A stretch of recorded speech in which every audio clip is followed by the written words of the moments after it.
What's going on, everybody? Welcome to the Alex Cuesta Show. How's everybody doing out there on this Wednesday, June 14th of 2023? Before we get into all the fun stuff, like, share, follow, subscribe, rate 5 stars, Spotify and iTunes, spread this word of mouth, and go search for us on the socials at the Alex Cuesta Show. Just go type that in. You'll see our plain ass logo there, and you'll know it's us. Go follow us. Go talk to us. If I disagree with you, I'll make fun of you probably. So definitely go do that.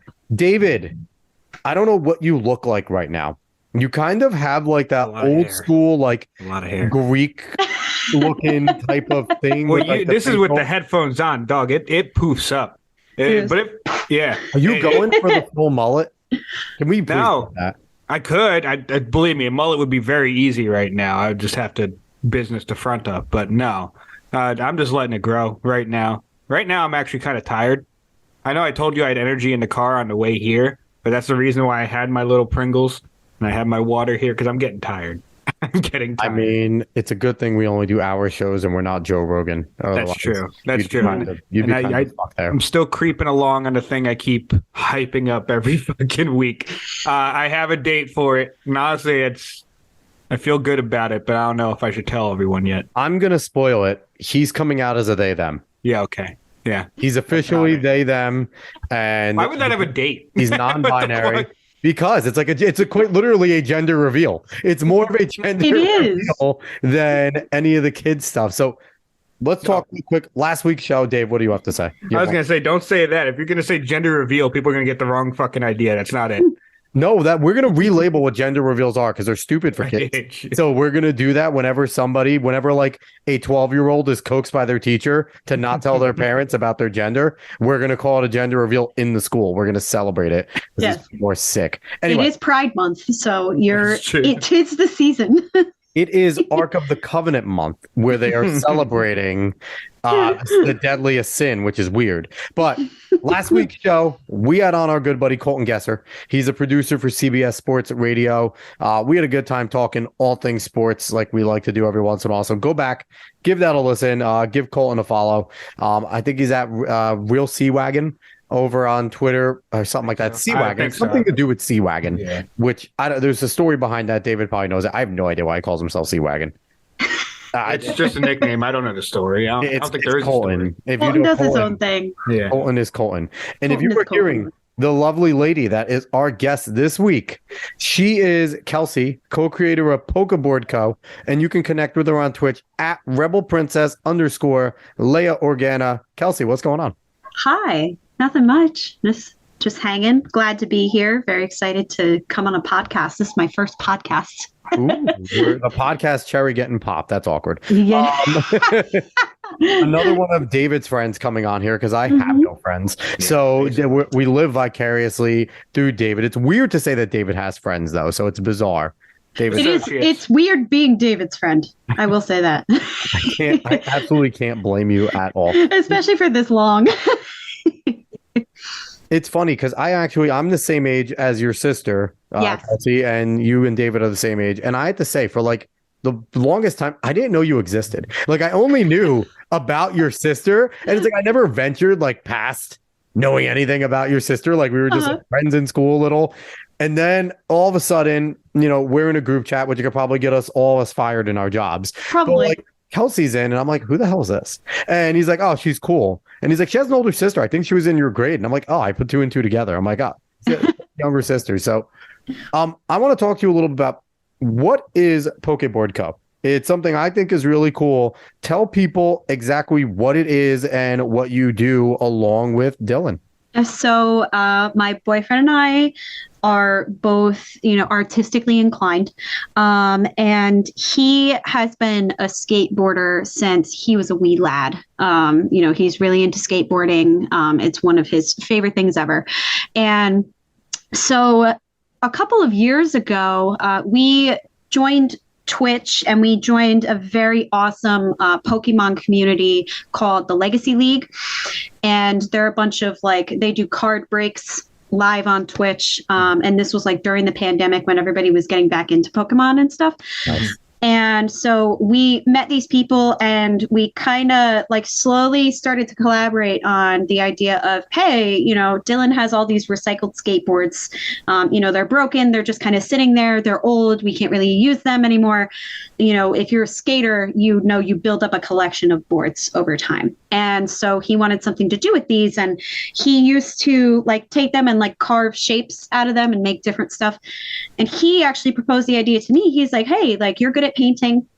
I'm good at cutting these out. He's like, why don't we try to make some as like gifts for our friends? So we would send them to our streamer friends and have them open them up on stream. And it was, this big thing. That's really cool. And yeah, it was fun. And once we started doing it as like presents, as like a surprise, more people contacted us and they were like, hey, can I get one of these? Can I get one of these? And then people started saying, we'll give you money for it. Mm-hmm. So we really thought about it. We were like, okay, let's see, what the logistics would be. So he is kind of the front runner of like the business. He does all the invoices. He keeps track of like the materials that we purchase, whatever. He does all the billing, everything.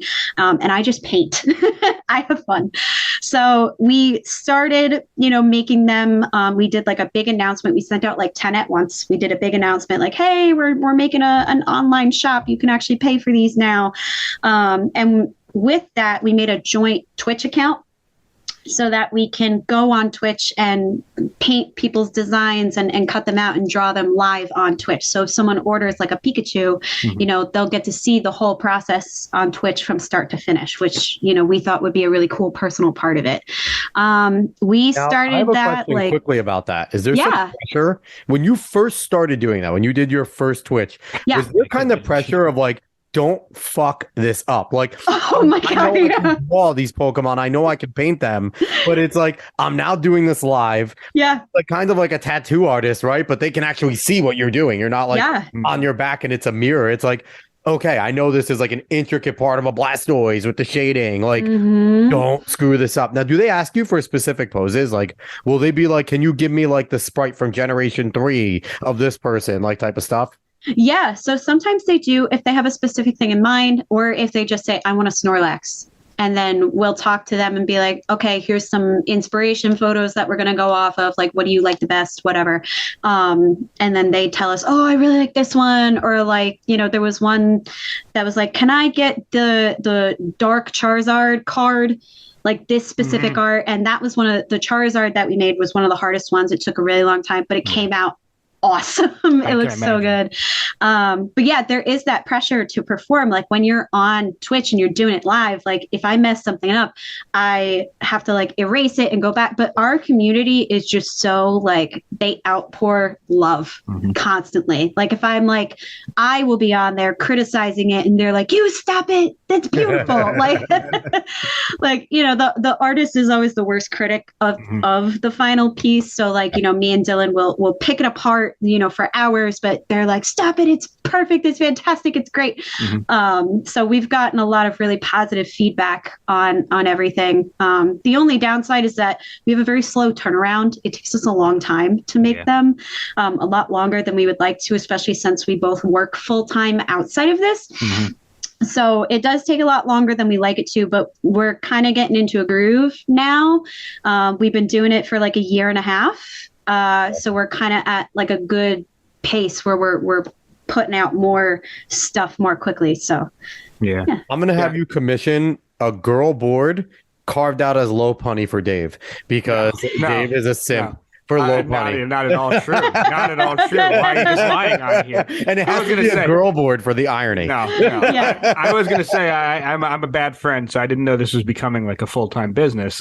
You're not even on her Discord. Her Discord community is dope. I know. I'm like a silent follower, but terrible. It is awesome. I am probably going to have to cop one then and like, put it on the wall or something. Yeah, that's fine. I mean, I'd love to do that. A Lopunny. It has to be a Lopunny. Not a goddamn Lopunny. suggestive. Whoever made Lopunny was absolutely horny over there. Oh my God. Listen, there are so many of those Pokemon that you're like, this is a thirst trap. And you're like, why? Why did this happen? We also Ash Ketchum was the ultimate thirst trap, all right? I mean, true. Completely untrue. It's true.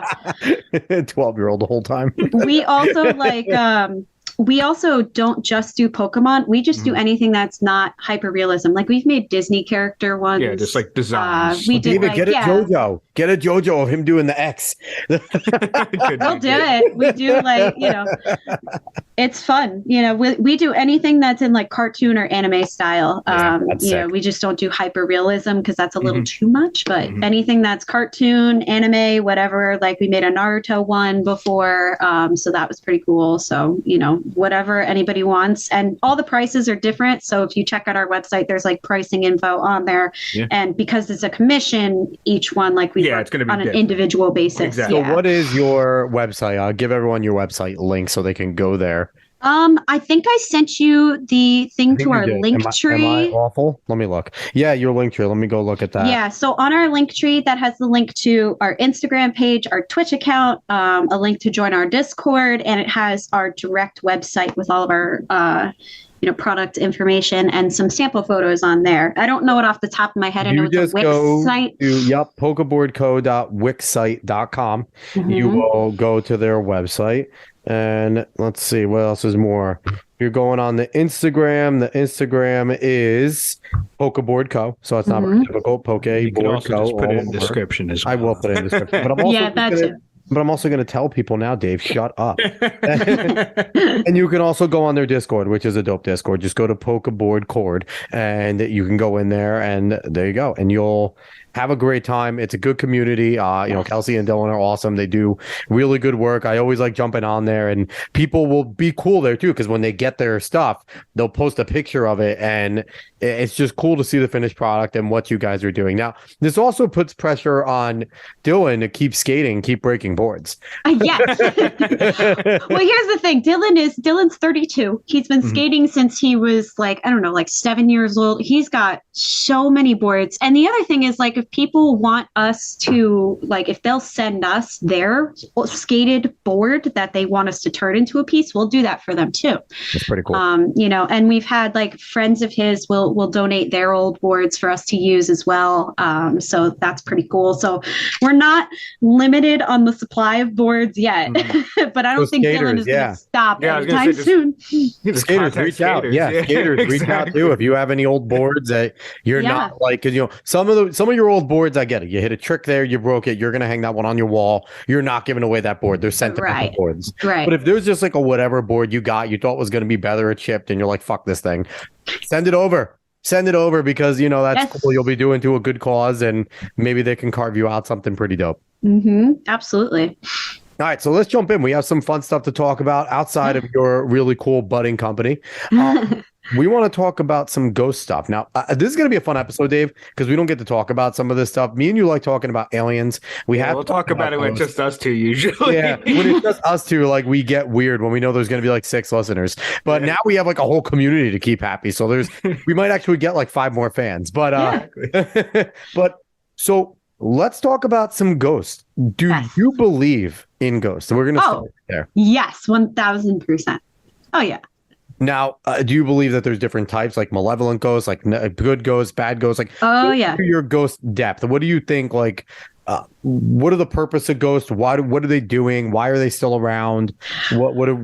Give us some breakdowns of what you think. So, one of my favorite ways to describe my belief in ghosts is actually have you ever seen the show The Haunting of Hill House? It's on Netflix. It's a Netflix original. I've heard of it. I haven't watched it. Oh my goodness. It's one of my favorite spooky shows ever. And it deals with a lot of themes of like, not just like ghosts themselves, but it's scary also. Like, it talks about like grief, death and dying, and family dynamics, addiction, mental illness, whatever. It's a very, very good show. Makes me cry every time I watch it. That's a great promo. Yeah. But The Haunting of Hill House, actually, there's one of the characters, it follows like a family. And one of the characters, when he's an adult, he doesn't believe in ghosts. And he says, he's like, I think that there are things that are supernatural are just not natural yet. So like science has not gotten advanced enough for us to understand things that we call supernatural. So like we call ghosts and, demons, religious, gods, whatever. They are classified as supernatural phenomena just because we don't understand it yet. We don't have the capabilities to understand it.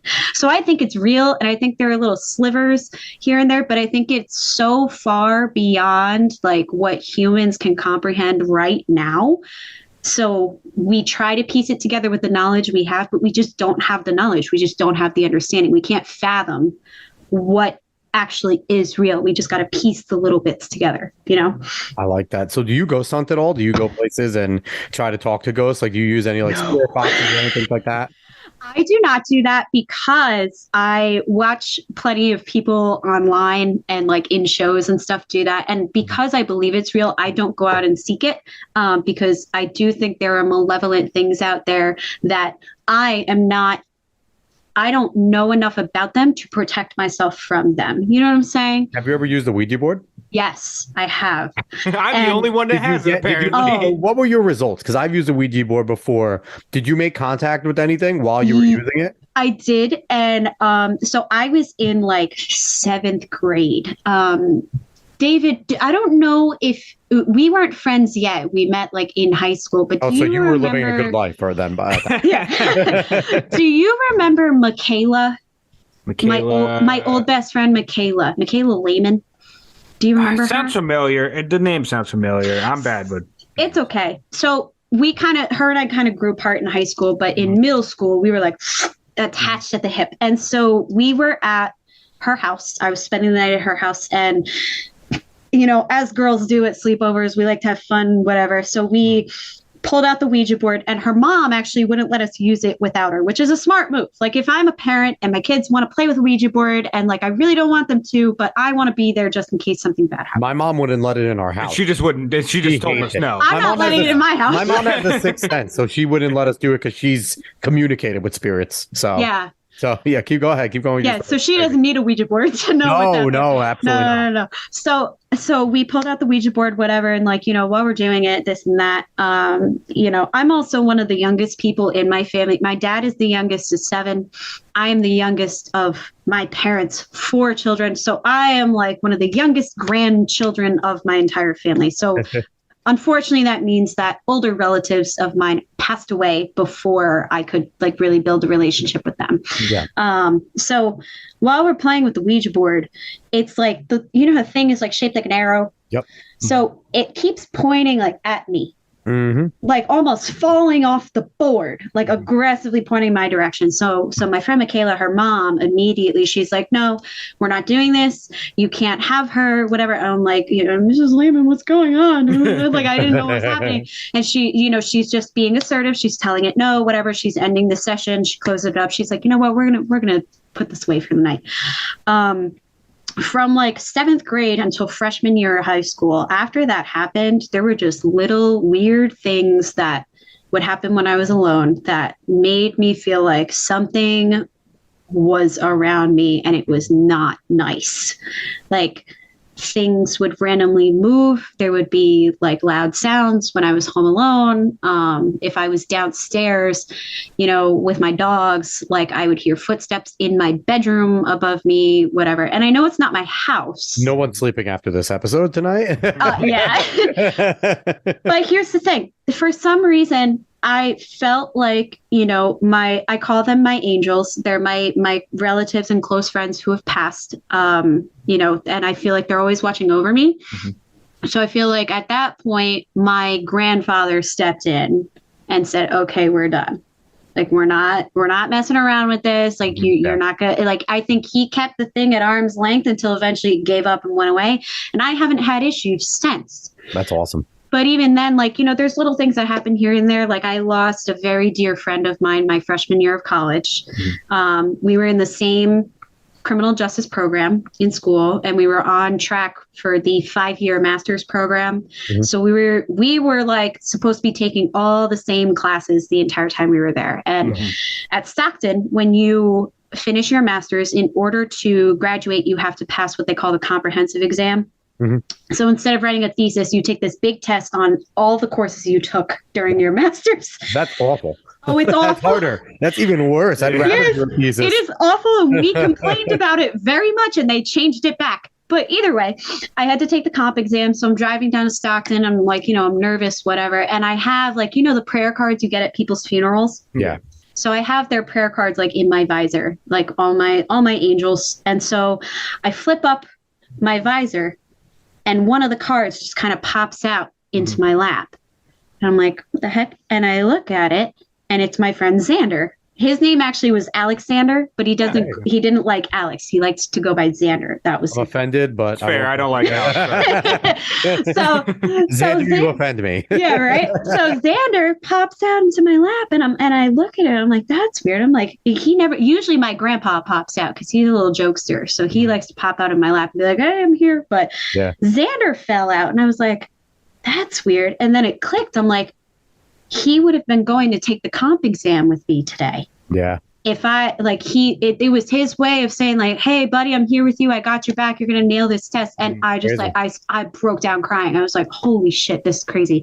So, like there's like other stories here and there that I have about like things with my grandparents reminding me, my aunt who passed away, whatever. Dylan's dad passed away a few years ago. There's been times where I feel like he's around. So, there's a lot of things that have happened, but I could feel the difference between something with bad intentions and someone of like loving, someone that I know, someone who's there to help me and protect me. You know what I mean? Yeah. And I think that's like kind of a thing. I think only certain people can feel, because I think most of us go through our days not feeling anything, right? Like we'll get some senses at times, and that'll kind of be like the instinct of like, go away from whatever this is, but we don't connect it in that same sense, because I think some people are more sensitive to it. Now, my experiences with the Ouija board. Now, Adele would not let us have it in the house. She hated it. So we had one of our buddies that we would just, there would be like 8 of us, 10 of us at a time, always at this house all the time. And this was sophomore, junior year of high school. And they had a Ouija board. Like his older sisters were more spiritual, so they kept it. And we wanted to do it. And the older sister was like, listen, just so you know, you're opening up a portal to the hell. Like, this is not like, you're not going to speak to anything positive there. This is all this is all demons. These are all malevolent. And we're like, whatever. We were in high school. We're like, we don't care. So we're doing it. And one thing, like, you'll know a Ouija board is working if you're not giving effort and you can feel no one else. Like, you kind of know when someone's trying to push it and being a dick. Yes, you can tell. Where you can feel that it's kind of guiding your hand, right? It feels like it's floating a little bit on its own. So we had that. And I forget this demon's name, but he would just hang out. And it just seemed like he was just tired. Like, he was just tired of being a demon. And I don't know if he was like fucking with us or not, but like, he would just mess with us and like told us, we're like, what has been your purpose? And he's like, kill humans. And we're just like, how? He's like, want to find out. Like, he messed with us completely. Yeah. Like, do you still do this? And he's like, no. And we're like, why? He's like, lazy. And like, like flat out would just say these things. And one time, apparently he got mauled because another demon was like, where did he go? And he's like, dead. Which I don't know if demons could die or not. At that point, I don't know. That's more complicated. At that point, we closed it up. But like, my experience with a demon, it was like, yeah, there's evil. Yeah, they're not good. But this demon that we were talking to was just kind of like, I think he said he was like something like over 10,000 years old, and he was just over it at that point. So like, he was past his time. He's like, I need to retire, man. Like, yeah. And, and I think there is something to the Sixth Sense, because I think like, when we, we're all anime fans here and manga fans. So there's so much of just supernatural writing. And I think there's something in our brain, a lot of it's so similar, right? And whether you're biting off of somebody else, but there's a reason why we design these things so similar. Like, there's some minor differences, but it all comes back to a similar way. And I think there's something to that. I think we kind of all have a notion of what this is, but we just can't, like you said, we can't put our finger on it yet. Right. So, I mean, I believe in ghosts. I think, I believe in ghosts. I believe in aliens. I think that there's why not? I think my theory is, what's the negative in believing? If it's not real, who gives a shit? Like, what did it hurt you if it's not real? Exactly. Like, David's not real, but, he just kind of shows up all the time. See, that's the way that I feel also about, like, it's taken a turn, but also like religion. Like, in the Catholic Church, they say if you don't believe in God and follow God's word, whatever, like you're going to hell. And I mean, if you do and they're right, then you're good. But if you do and they're wrong, then what is the harm? Mm-hmm. And also, it's like they're not telling you, like, when you're following Christianity, because we're all Christians here, and you talk about Christianity specifically, if you follow Christianity properly, it's just trying to tell you to live a good life. It's Seriously. Don't be a piece of shit. Don't kill people. Don't steal from people. Don't be envious to the point where you act wrong. Don't sleep with somebody's wife or husband. Like, basic decency. Yes. And the parables that are told by Jesus throughout are things that to this day in 2023 will help you solve problems in your life to this day. You don't read it as direct content when you're reading the Bible. And I don't care if it's King James, whichever one, whether it's a Protestant, the Catholic, the Episcopalian, they're similar in their sense. And a lot of the things are verbatim. You're reading it as guidance. So it's just telling you to live a good life. Like I don't understand the pushback against religion. I think we're slowly starting to see a shift back in society. I agree. Going back to religion because everyone's so fucking narcissistic and it's miserable. Yeah. David, what do you feel about ghosts? Oh, I mean, I'm pretty sure we've talked about ghosts. I do believe but I don't know if Kelsey has heard about it. That's true. No, I do believe in ghosts. I have not had any interaction. You were going to get a spirit box. Bit. I am still going to get it's a good amount of money. So and they are expensive. I'm doing that. I'm going to get a spirit box. I'm still going to believe me. That hasn't left my mind. I have a student of mine that she does that stuff. Yeah, she's gone to Gettysburg. Link, so I'm going to use that. Talked to like old Civil War ghosts over in like Gettysburg and stuff like that. That is so cool. And she has showed me like recordings from her spirit box where like they're trying to like talk and she's communicated with them. It's pretty cool. And she's like, she said she can't tell if she's like, some of them definitely know that they're dead, but some of them don't. And it's like, it's weird to see. But yeah, so Dave, you believe in them. What do you think the purpose of ghosts is? Do you have an idea of what I think the purpose? Yeah, I don't think there's necessarily a purpose. I mean, it depends on your perspective, but I don't necessarily think there's a purpose. It depends. Like I said, if you think that spirits are bound to a spot because of what happened there, or maybe they have some kind of lingering effects in the world, like. There's so many ways to think about why there might be spirits, why there might be demons, why there might be so many type of paranormal or supernatural things that it's hard to really go and try to flesh it out. I'm not going to try to do that in this podcast. That'd be way too fucking long. But I mean, I don't know. I don't know the exact purpose. I don't think anyone does. But like you guys said, I don't know. I have fun believing in them. Yeah. And you most of the time know the people that are trying to mess with you and people that are just trying to get one over on trying to, real evidence. Like, no shit, that's no fucking way. Yeah, no. Any show that tells you they have real evidence, just watch it for the value of the entertainment. And that's the thing. It's still fun. Like, it's still fun to watch to me, at least. So, yeah, I don't know the purpose of the ghosts, but I just feel like they're a thing. Yeah. I definitely agree. So, Kelsey, any movie recommendations for anyone out there that maybe has been, wants to like watch some of this stuff, like ghostly, spooky stuff, or, anything they could do? If you're in New Jersey, just go read Weird New Jersey and go do a bunch of that shit. Yes. That's a great time. And even if you're not, go enter in there and do that. But any movies or like TV shows, you talked about the one on Netflix, anything else that you would recommend for people to go out and seek out and watch? So The Haunting of Hill House is obviously, one of my favorites. There's also in that series, so that show is directed by Mike Flanagan, and in the Flaniverse of shows on Netflix, they're all the same style. They're like spooky, but there's also The Haunting of Bly Manor. There's Midnight Mass is another one of his. That's the same kind of style. So I recommend all of those. The Haunting of Hill House was his first one, and it blew everything out of the water. Like, it set the bar really, really high. Yeah. By way of movies, I will say, if the Flaniverse's like logo isn't a flannel, boycott it because he's missing a real opportunity. And so it's those are all on Netflix. Those are some of my favorites. As far as like movies, I feel like ghost movies can get a little cheesy. So I'm not really into movies, but I watch a few channels on YouTube. One of them is called Watcher, and these two guys. I don't know if I've seen too much of Watcher, but I've heard of Watcher. So there's these two guys, Ryan and Shane, and I first discovered them on BuzzFeed Unsolved, and they had a ghost hunting show on there, and they are hysterical. So Ryan believes in ghosts and Shane does not, and they go ghost hunting together, and they're just hysterical to watch. So they moved from BuzzFeed to Watcher, and now they have a series called The Ghost Files where they go ghost hunting and whatnot. It is hysterical. It's one of my favorite things, and they actually, like, you can tell they don't fake it.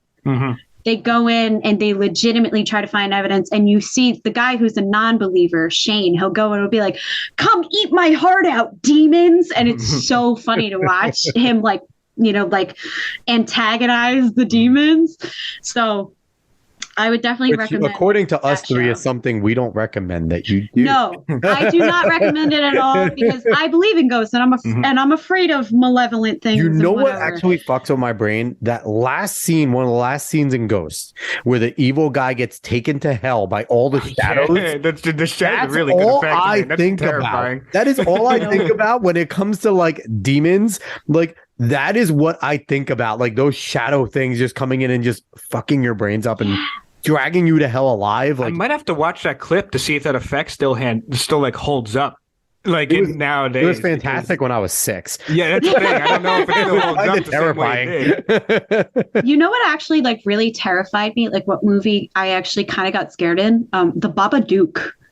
I didn't watch it. Actually kind of freaked me out. I've heard of it. I didn't watch it. I love scary movies, and I like, you know, obviously I work in criminal justice for a living, so like I read some of the goriest horrible things that people can do, you know, so not much phases me anymore, unfortunately. But when I watched the Babadook, I was pretty freaked out. And when I watched Insidious, the fact that the demon in that looks like Darth Maul, like I'm a huge Star Wars fan, which I know is another topic on our list, but he looked like Darth Maul, and then like Darth Maul got a little ruined for me after watching Insidious.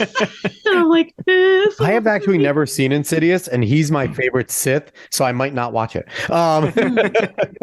But yeah, you mentioned a few new. I thought the first Paranormal Activity was pretty good. Oh, yes. Paranormal Activity is a good movie. 2 or 3 weren't bad. They are god awful. Now, like, they're getting to the point where they're terrible, and I don't know if they can be saved. Like, the Saws weren't, like, they wore on me until like the last Saw when they tied it all together, and they made all the Saws really good together. But it's I don't know if I agree with that statement. I don't know if I agree with that statement. The story, the following, it made the.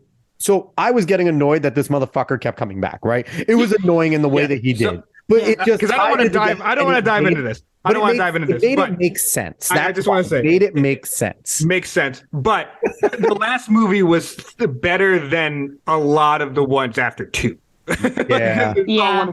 But okay, I'm sorry. Continue. Yeah, I agree. So yeah, so we have some good spooky stuff. Definitely go watch all that stuff. If you have any other questions, again, go into the PokeBoard Discord, not Disco, yes, not Disco. You guys aren't doing Saturday Night Fever. A Disco. Is there a Pokemon Disco? Is there a Disco Pokemon yet? I would love for there to be like a disco ball Pokemon. There was in Pokemon Coliseum. There was that weird guy that would just that would just Minor B. Minor B would dance the whole time. He was a disco guy. They did the Sudowoodo was amazing. Honestly, that's one of the greatest Pokemon games of all time. Pokemon Coliseum. Yeah, GameCube is the most underrated gaming console of all time. No, seriously. But yeah, so. Definitely have all that spooky stuff. If you want more information, you want to talk to Kelsey some more, she's really accessible and she's awesome. Go on her Twitch channel. You can talk to her there. You can leave comments. Obviously pay them money.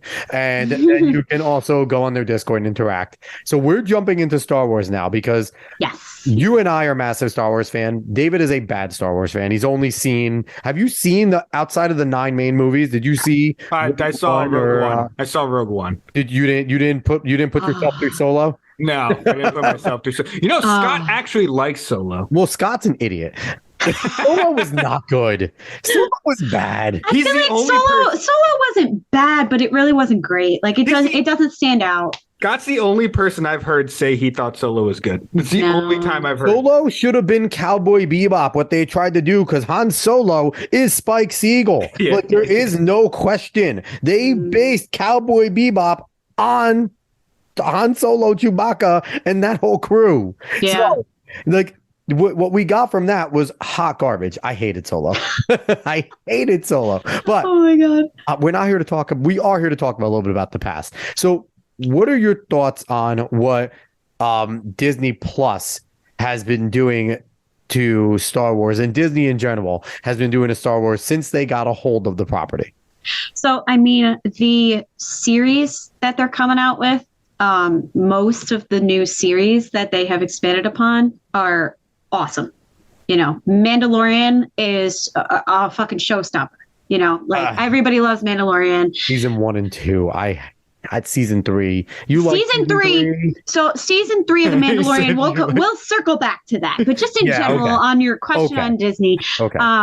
Andor was really good. Okay, Bad Batch was really good. Yes. So I like a lot of what Disney has done in that realm. As far as the sequel trilogy, I'm like, there are things that I like about it, and then there are things that I don't like that they did.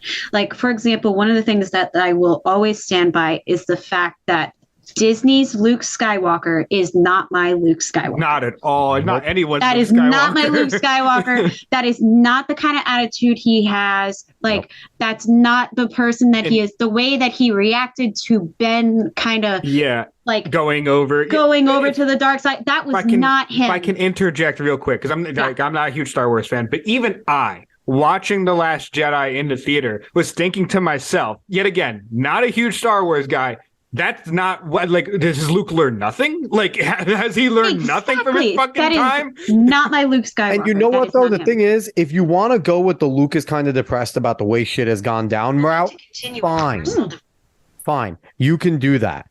But there was no turnaround. There was no hero's journey. There was nothing like to bring him back around besides that, pretty cool, but also dumb hollow projection. Like, it was cool, but it was too little too late for that to even be, because there's no reason for him to want to do that. They didn't set up a reason for Luke Skywalker to give a shit in any way, shape, or form. So, so what did you like about Sorry, continue. So I actually really like, I like the character Finn. I like him. I like that they pulled him into it. Mm-hmm. I feel like we got a lot of really good memes out of Kylo Ren.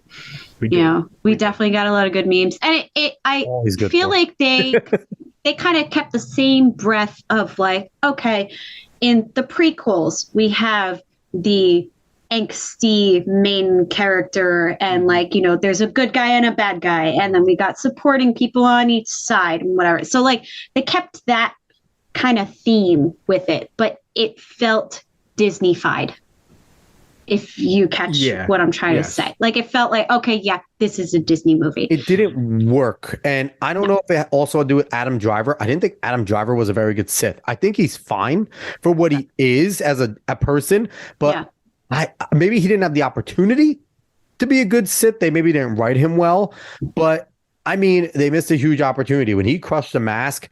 Why isn't he going full evil? Like, Alex, I've said this before to you multiple times, Kelsey. You probably never heard me say this.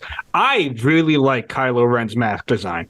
I like it a lot. Oh, me too. Really cool. For him to not wear that through most of the movies and have it off most of the time fucking ruins him for me. Like, he should have that mask on so much, man. Could you imagine if he was just pure evil, and whenever he entered into battle, he would just pull it out, throw it on, and then just become a fucking badass? Like, that's it's like it. Go towards the mask when he's killing his parents, showing that he's cutting his emotion off. Right. There's so much you could do with it. And even the thing, like, in the original movies, Darth Vader has the mask the whole time. Like, that is Darth Vader. That's him, yes. Right? That's not Anakin. That's Darth Vader. And the same thing in the beginning. Like, we're talking about, like, the evil empire, whatever. And Palpatine has the hood. That's, like, a signature thing. Mm-hmm. And, like, I feel like they really Disneyfied it. And another thing is being a bitch. And it downplays him. Like, the villain in Star Wars is supposed to have this element of mystery. Like, who is this person behind the mask? And like, I think that they overplayed the whole Kylo gets redeemed, and then he's good, and then Palpatine's back, and, I'm like, oh my god, they nerfed his ability as a swordsman too, because there's no he should not be struggling against. Here's the thing, it's fine.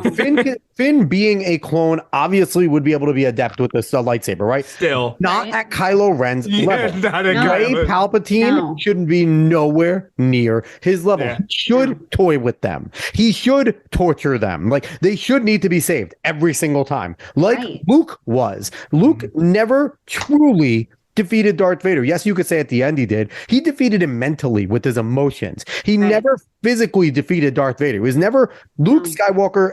At no point in Darth Vader's life was he ever more powerful than Darth Vader. And they missed an opportunity for that struggle to go on here, where Kylo Ren is just that. He kills Snoke like it's nothing. And Snoke was made out to be an extremely powerful guy that threatened. Everyone was terrified of Snoke. Right. So like it just doesn't, like, it doesn't fit with the continuity. Like, if you look back at the original trilogy and you look at Darth Vader just like as a presence, like everyone was afraid of him because he was stronger than everybody. Like, and it took a team to try to really outsmart him and take him down that way, because nobody could match him. And those that tried to have a backbone, he killed. Yeah, like, any of the people within the Empire that tried, he would force choke every fucking person that looked at him wrong. Yeah, and like you said, Kelsey, like, you know, with Darth and his mask, Palpatine in the hood, they have certain character design. Everyone can know. If you see Vader pop up on a screen, you're like, oh shit, like, what's going to happen? If you see Rey, Kylo, you see it's not the same kind of hype for them. It's I mean, unfortunate they didn't build the characters out in a good enough way to, but it's not the same kind of hype for any of the original characters. So, Kelsey, did you read any of the EU books, which are now quote legends? I did not. I'm not a book person. I don't really like to read. I audiobook. So I audiobook because I'm a terribly slow reader.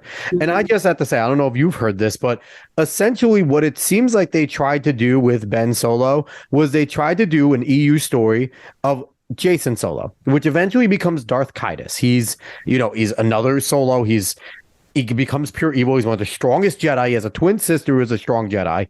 And then he goes to the dark side. And he becomes a fucking force, like kills so many of the Jedi that Luke has fought to come and bring back up.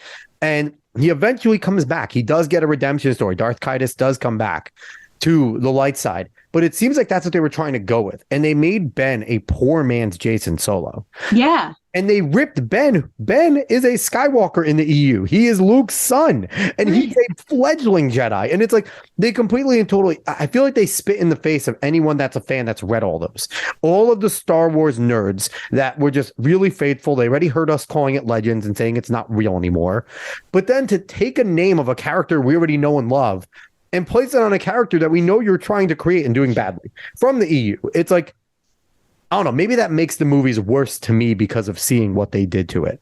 And that's understandable. And I feel like, I feel like Disney did that because they wanted to take it and make it theirs. They didn't want to go off of it, but they had so much good material that they could have just taken that and ran away with it. Like, take that material, work with those authors and make it into reality. And like the fan base is going to go wild for it. They're going to go nuts for it. Yeah. You're going to make so much more money. You're not going to piss off the fans that you already got.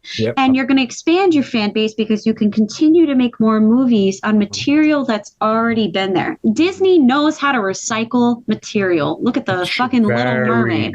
Like, they can take their own stuff and stuff that already exists and they can make it into something that is still profitable today.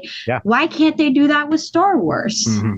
And I'm curious too, because they keep on showing that they're bringing in Grand Admiral Thrawn into the Ahsoka series, which the Ahsoka series could be very good. Rosario Dawson looks fantastic. I have no faith in them doing it properly though, because they're fucking stupid. They ruined Obi-Wan. Obi-Wan was the worst characters in Star Wars. And you're now doing that. And I am a nerd and I read all the books, and Timothy Zahn basically created Grand Admiral Thrawn in the books. And the character is just a genius in every which way. And I just fear that Disney is going to do what they do with the villains, where they're just going to make him a bumbling moron that makes mistakes that Zorn wouldn't make and do things that we know he wouldn't do. And they're just going to fan service us, make him look good, make him sound right. But he's going to just be a moron. And that's what I'm concerned with. And Ahsoka is going to sit there and be like, girl power, and just kick his ass. Like that's what's going to, and I'm probably ruining the plot for all the directors in Disney that haven't seen it yet. But that's the thing is like, I feel like Disney is taking these really powerful, like actually scary villains that have a chance because they don't want the bad guy to win, because that's Disney. Yeah. They don't want the bad guy to win. They don't want the bad guy to have a chance. They want the good guy to come out on top. So it's like, oh, we struggle and da-da-da-da. But it's like, no, like give us these like intimidating powerhouse villains that we really need to strategically come at in order to beat them, not just like strong arm them down, George Lucas created real struggle. So like he got you attached to Qui-Gon Jinn in the Phantom Menace. And Phantom Menace, Jar Jar Binks is an abomination. He's a Sith Lord. He is a Sith Lord, I'm convinced. But I love JarJar Binks. I have a soft spot for him. He's the worst. The whole Gungans can honestly, a Gungan genocide would be great for Star Wars. Oh my gosh. But you got attached to Qui-Gon Jinn, and Qui-Gon Jinn was awesome. He was like, his faith and everything. And what did they do? Spoiler alert, if you haven't seen it yet. They kill him. He dies by the hands of Darth Maul, who is also awesome in the fact that he says very little the whole time. Darth Maul barely speaks. He doesn't speak during the fight. He's just awesome. He's just prowling like a dog. Scary. He's scary. Yeah. And you truly think for a second, once he beats Qui-Gon, is Obi-Wan just going to run, right? Because Obi-Wan at that point was still like, he wasn't a Padawan, but he was still not, he was a knight, but he was still learning. He was still learning his place. Not at Maul's level yet. No. So there was a true sense of dread there. There was something going in there. And so George Lucas was able to create that, right? And the struggles and the fact that, you knew the good guys were going to win, but man, there was that sliver of chance that he might have pulled a Game of Thrones and let the bad guy win. So there is none of that now. We know what's going to happen. We know exactly how it's going to go down. And so are you as positive as I am for the Star Wars future with Disney? I mean, I am hoping, because they have turned out like, some good things here and there that I've really enjoyed. So I'm hoping that they'll take it in the right direction. I am sad that there's going to be elements that we're never getting back. Like the scary villain, and the villains had like an element of mystery to them that like you didn't really know, because they were like the last resort card of like, okay, we really need to pull out the big guns. So like in the original trilogy, you didn't really know a lot about Darth Vader and like who he was and where he came from. They had to make 3 whole prequels to explain the villain's origin story. Every time Vader was on the screen, he killed somebody in the original. Exactly. Until, every single time, basically. Right. And like people are arguing, like, give us the backstory, like about Darth Maul. They want a series about Darth Maul. They want him to come back. General Grievous, people like that. Like, where did he come from? Like, like these are the intimidating, scary villains, but they're like mysterious in a way. Like that they're powerful, but you don't know a lot about them, and that's part of what makes them so cool and interesting and like keeps your attention. So I want to talk to you about their new series that they just produced. It was supposed to be season 3 of The Mandalorian. It's the Fee-Mandalorian. I'm stealing that from Nerdrotic. Thank you, Gary. The Fee-Mandalorian happened because we have gotten the story of Bo-Katan, right? They shift away from Pedro Pascal and Jurgen, and they bring back product placement Grogu, who, if you didn't watch another series, which wasn't very good in Boba Fett, if you didn't torture yourself with the Boba Fett series, you have no fucking reason why Grogu's back. Because at the end of Mandalorian 2, Grogu's gone. He left. There was that emotional goodbye. Luke CGI Mark Hamill comes in and does the Darth Vader, essentially. They recreated Darth Vader's entrance scene, and which was cool. I give him that. That was a really cool scene. And it was a fine way to end. And you're like, okay, Grogu maybe is going to go Yoda it up somewhere and become powerful. And then all of a sudden, if you didn't watch Boba Fett, if you just kind of like Mandalorian, this green little bastard that has had no progression whatsoever is now back hanging out, just cooling everything again. Wait a minute. what the hell happened here?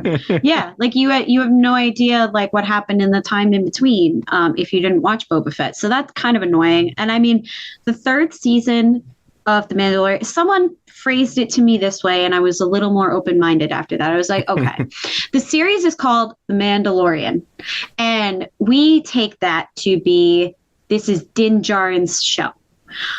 But what if it's The Mandalorian as a people? Like, we're talking about the Mandalorian species claiming back their planet and da-da-da. Like, it's a stretch. I get it, but it does feel like a cop-out. It does. It totally feels like a cop-out. I'm not saying it's not a cop-out. You it can totally is. No. But there was no real transition. There wasn't even a hint at that. Like, you could have sat there and, like, if that's the way you wanted to go, season 2 should have not been about Din Djarin, whatever. I can't say his name. It should not have been about him. Like, they should have wrapped him up in season 1, and then right away in the beginning, boom, you're meeting a new Mandalorian. And, and then you can bring him back in, and he can make cameos, and you can have product placement. Grogu come back in every once in a while.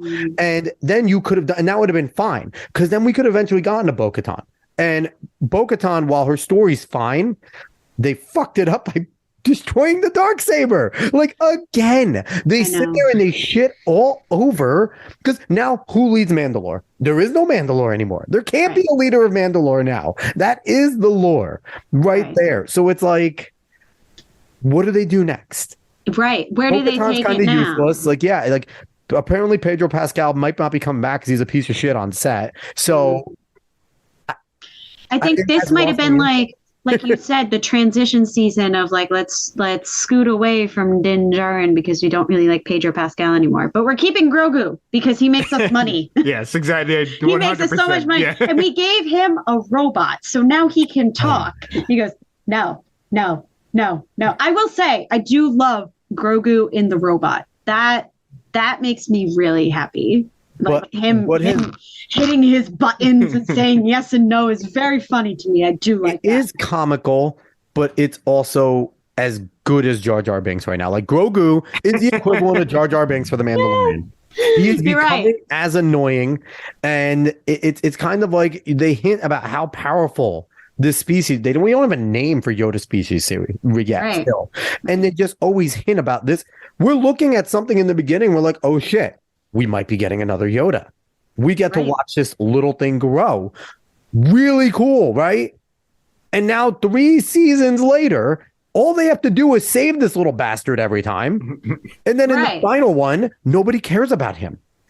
He's not even a central part of the 3rd season. He just knows and yeses everybody to fucking death. Yeah, no, you're right. I've lost all faith in Disney's ability to not destroy everything I love. Maybe I hold it against them with Marvel. Maybe it's because I hate all the live actions. I have it is frustrating because like Grogu has such potential to be this really powerful, dynamic character, and we can watch him grow up and get stronger and fight the good fight. Like, we can't, like, they have the ability to do that, but it's like, do you really trust that they're going to? Because they made so much money off Grogu being this cute little like thing, that are they really going to let that go? But they should. How much you want to bet he appears in Ahsoka and does nothing again? It does nothing, and like comes in and she's like, "Oh, little guy, I told you I couldn't train you," and he's like, "Yes," and he's like, and that's it. He leaves. Like, I guarantee we're gonna get an episode of just him trying to tell her to get trained. I wouldn't doubt it. And then for some reason, Boba Fett comes in and is like, "You're doing good, little guy," and flies away again. Like, you're gonna put all this dumb shit in. Again, I have no faith. But we're gonna go to something positive because we're gonna talk more about you. Okay, me. So you are a dancer. I am a dancer. Dance. Yes. I've been a dancer for a long time. Yeah. How long have you been dancing? I started when I was 5 years old. Actually, my sister was doing it first, and then I saw my sister doing it, and I was like, I want to do that too. So my mom signed me up for dance class, and I've been doing it ever since, really. What is your favorite style of dance to do, or styles? Well, I mean, I can say that I've done basically all of it. I did it competitively for years, but I've always really liked musical theater is so much fun. Tap dancing is really fun. Hip hop is one of my favorites too. I like things where you can be like really big and expressive, but I also had to do the boring stuff like ballet and, contemporary, whatever, the soft, pretty. I'm like, I don't want to be soft and pretty. I want to like make noise and be loud and have fun. That's what I like to do the most.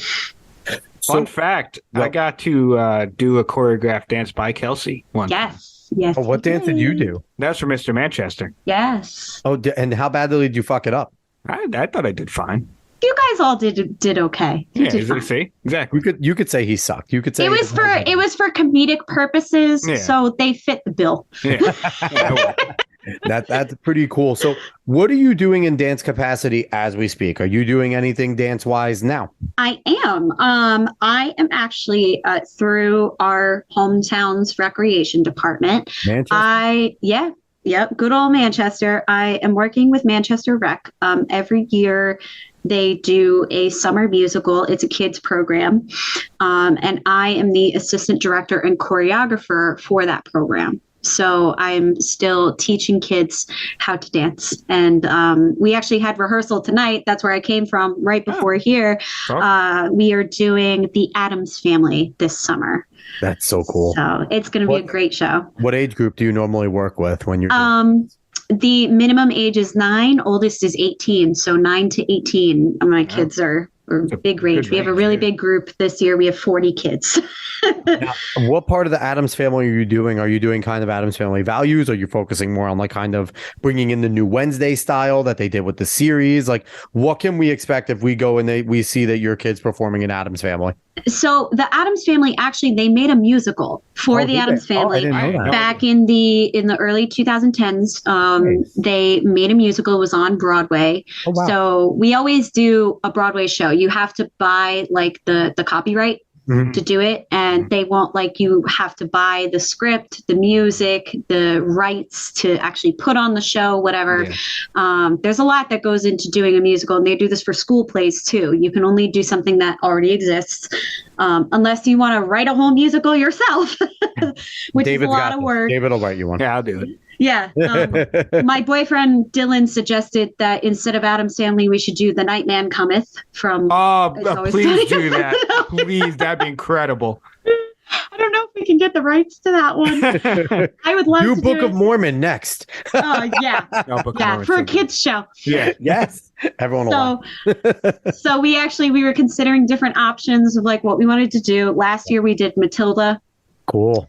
So this year we're doing the Addams Family musical, and the story is basically, we come upon the Addams in their spookiness, whatever, and we find out that Wednesday is in love with Boy, and he's normal.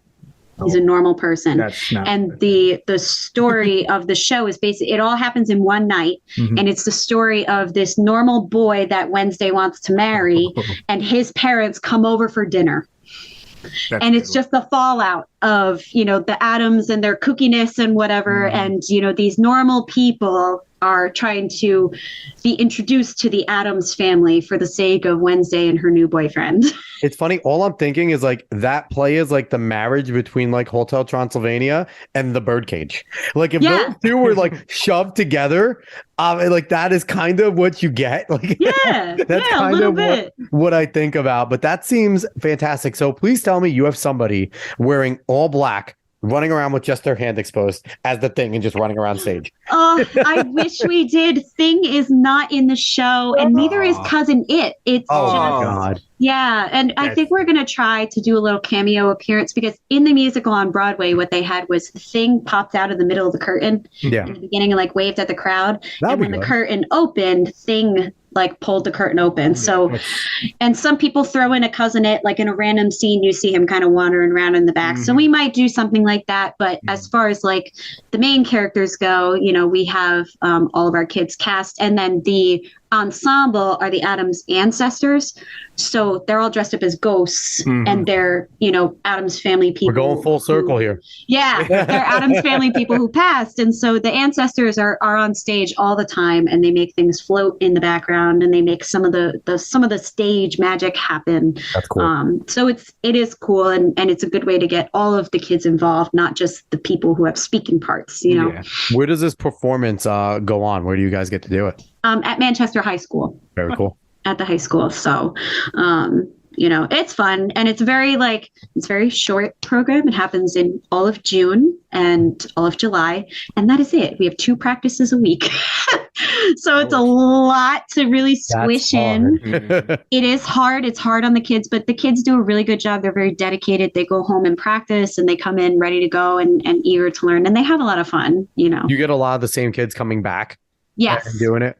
And the director of the show, my friend Emily, she's now moving to a different school district, but for the past couple of years, she was the middle school chorus and drama teacher. Very cool. So she would bring a lot of her students in, and we have a lot of the high schoolers that, we know them over the years, so they always come back to the program. We get a lot of the same kids will come back year after year. COVID kind of put a stint in things. Yeah.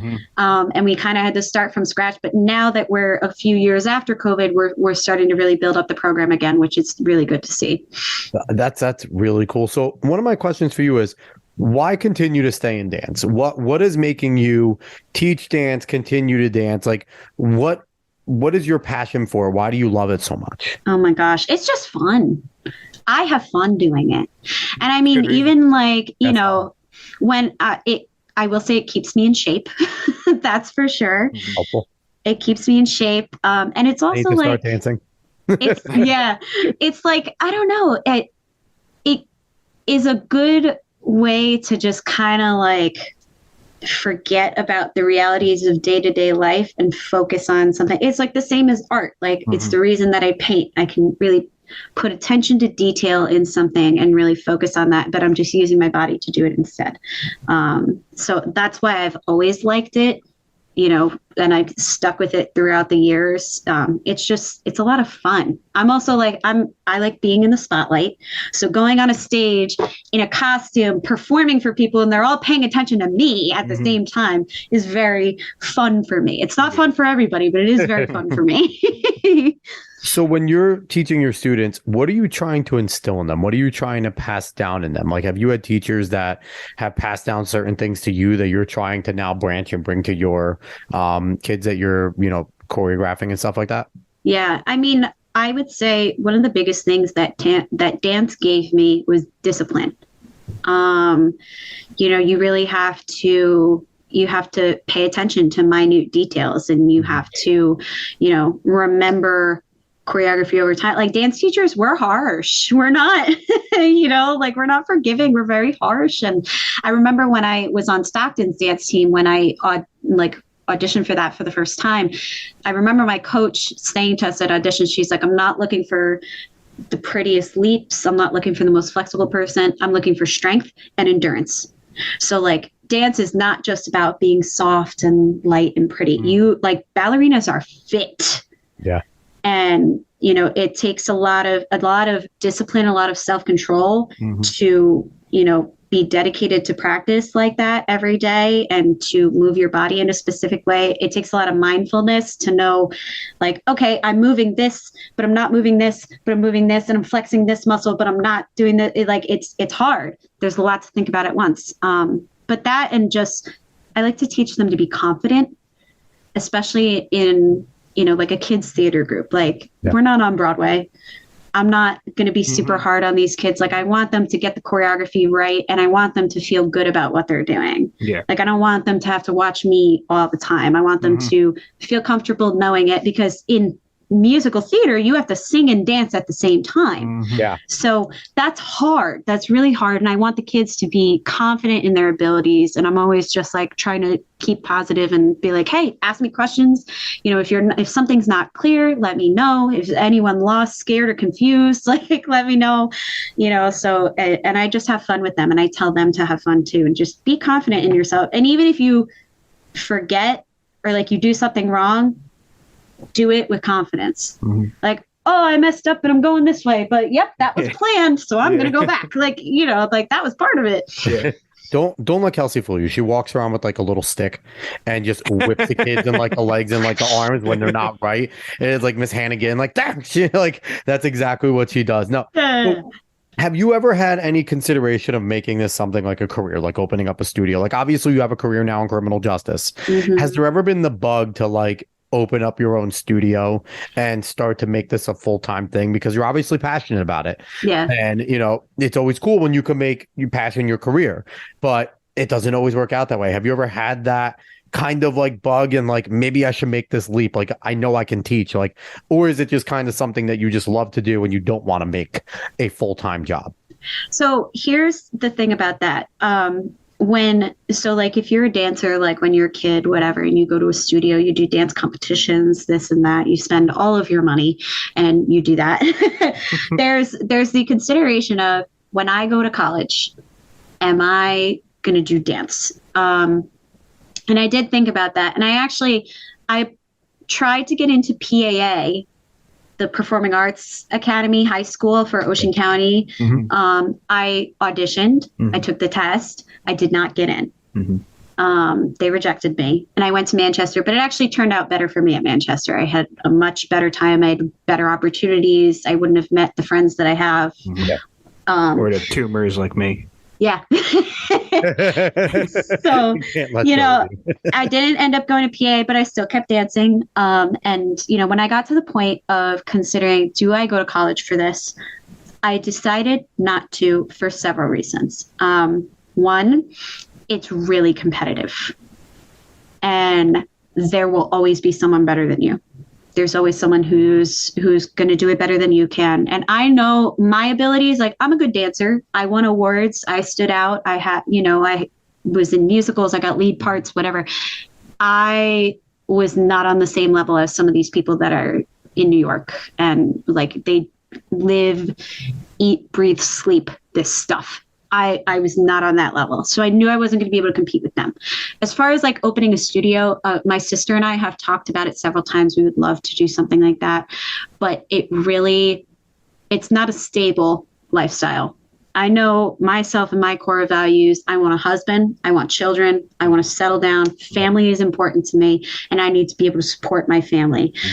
I was very good in school. I graduated in the top 10. I had a lot of very good scholarship opportunities, so I didn't want to waste that.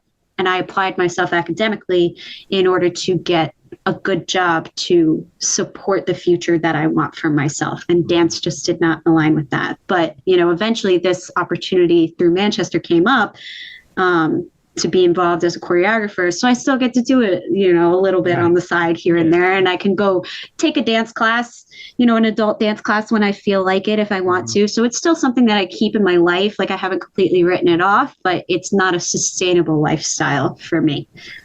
It is refreshing to hear like an artsy fartsy type person actually to be logical. Like, and that's not a knock on that community. It really isn't, because we need that type of people. We need those people that are willing to take chances, and that are willing to just be starving for a while to do their passion, because those are the ones that make great things happen. You know, absolutely.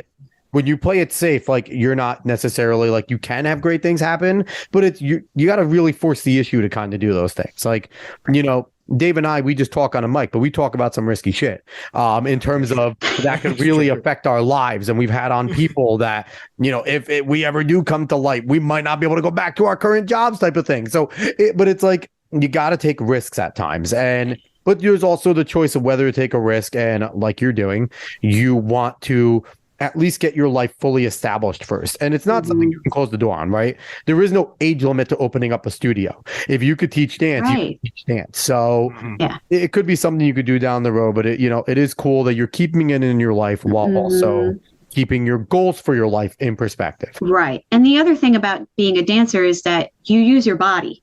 Your body is your tool. Yeah. So God forbid something happens where, you know, I'm in an accident and I break a limb. I can't work anymore. I don't have anything to fall back on. Or, you know, like I said, I want to have children. If I get pregnant, I can't dance. It's not safe. So, you know, I don't plan on getting pregnant until later in life. Like, I'm still very young. I still have a lot a lot of time before I plan on something like that happening. But accidents happen. You never know. Miracles, damn it. Miracles happen. David was an accident. Yeah, I was going to say, I'm in that spectrum. So I mean. Yes, you are on the spectrum, David. Yeah. But I mean, but that's the other thing is like, what if my body goes out of commission? What if something gives out on me? Then I can't rely on that anymore. And most dancers, like if you go to see like a professional ballet company, a lot of those ballerinas are teenagers. A lot of people don't realize they're not adults. They're like 13, 14, 15-year-olds. They're not adults. They're the Chinese gymnastics team. Right. So like, girls like me, I'm 25. I would be considered like old in the dance realm. Like, okay, we're gonna usher you out. You're getting a little rusty. Like, my hips crack when I walk up the stairs, so like, and I'm still flexible. Like I can still keep my own here and there, but I know that like I would be on my way out. Dance is a very short-lived career. Yeah. So, I mean, as much as there's a little bit of negative there, it's still a positive that you're keeping it in your life and you're doing it. So that's awesome. And what else is awesome? That you came on the show, Kelsey. Thank you so much. This was a great show. Yeah, this was fun. I'm glad to be here. I love to talk. So like I said, I like the spotlight. So you can jump on anytime. Now I have to ask you one last thing. When it comes to PokeBoardCo and doing Twitch, how does it feel to have simps now? To have simps.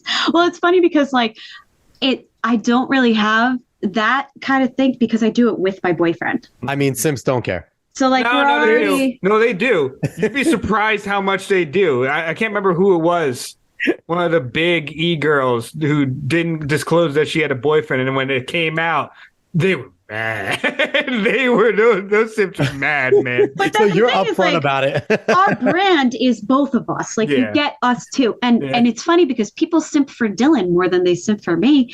Like I'll come on stream and they'll be like, "Where's Squeeze?" And I'm like, "He's not here today. It's just me." And they're like, oh. I'm like, "I'm sorry, I'm not enough for you." And then they come on. You see that number like, go down. Yeah. And he comes on and he's like, "Hey, everybody." They're like, "There's that sexy man." And I'm just like, "Oh my God, like pause off my boyfriend, guys." Like, my God. It's funny though. But they, we consider them our friends. Like we game with them on the side and, we send each other Christmas cards and like, but there's other people that we meet. Like we have a friend from, oh my gosh, where is he from? I think he's from Germany. And he came on one day. I was playing the new one, Scarlet and Violet. Yeah. And so I was playing on stream because when we don't have anything to make, we usually just play video games on stream. And so I was playing on stream and he just pops in. He's like, "Hey, how's it going?" Whatever. I'm like, "Oh, hey, new friend."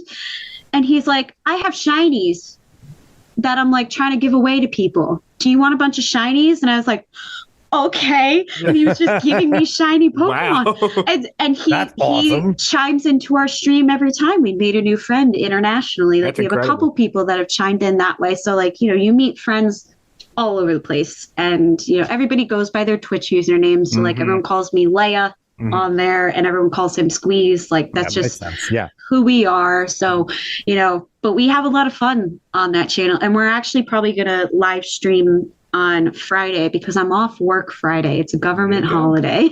Yeah, that's awesome. Do you have a set schedule that you necessarily do, or you guys kind of pop in and out? No, we just kind of pop in and out. We've tried to stick to a schedule in the past, and it never works out. It's hard. Because my work schedule is usually the same. His work schedule is different every week. Yeah. It's like he gets paid hourly, so they give him different hours every week, like based on when he's available. And then especially like, we just have a lot of going on. Like I have a big family. He has a big family. We have friends who, we're at the age where all of our friends are getting engaged, getting married, having children, blah, blah, blah. So we try to go to support our friends, in real life, stuff like that. Like his best friend is getting married next Wednesday. Nice. Congrats. And he's officiating the wedding. So that's awesome. Yeah. So like, so there's a lot of Are you gifting a Pokeboard? We wanted to. We really wanted to, but we didn't have the time. We had orders we had to get through and but they're not going anywhere. They're really, really good friends of ours. So, they'll get something in due time. So once again, she is Kelsey. On Twitch, she is known as Rebel Princess _Leia Organa. She is, as we just talked about, the co-creator of PokeBoardCo. Go join their Discord. Go talk to them on Twitch. They're awesome. Go put in an order. Go see their work. They do awesome work. And like you said, it's not just Pokemon. It is anything, comic book, animated, anime. So if you have something that you like, that maybe if you like Steven Universe or something like that, like go for it, because Kelsey's talented. It'll come out awesome, and you won't be upset. So once again, this is the Alex Questa Show. David, any last words before we go? No, I thoroughly enjoyed the show. I know we don't do video. If you guys saw me looking at my other monitor most of the time, it's because I was picking out something that I'm going to send to Kelsey to do. It better be the box ghost. We just had an episode about ghosts. It better be the box ghost. I am the box ghost. I love it. So again, the Alex Questa Show. Like, share, follow, subscribe, rate 5 stars, Spotify and iTunes. Spread this word of mouth, because we don't only talk politics. We have fun, and we do these type of episodes too. Search us on the socials at the Alex Questa Show, and we'll see everybody next week. So long, all.